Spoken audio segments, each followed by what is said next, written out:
Bali, ang ginawa lang natin, tinas natin. Ilabas natin yung 1 half doon sa loob.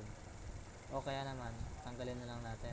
Kasi 2 divide 2 is 1 lang. Kaya, ang matitira 1/3. Say raised to 3, 2.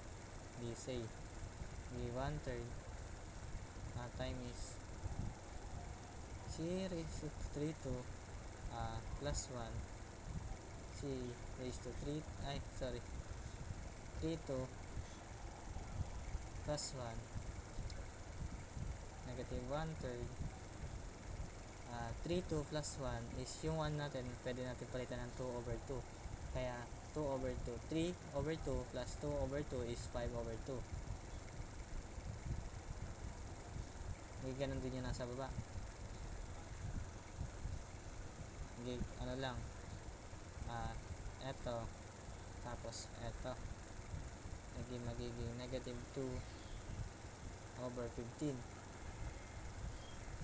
Tapos ang say natin is a squared plus x squared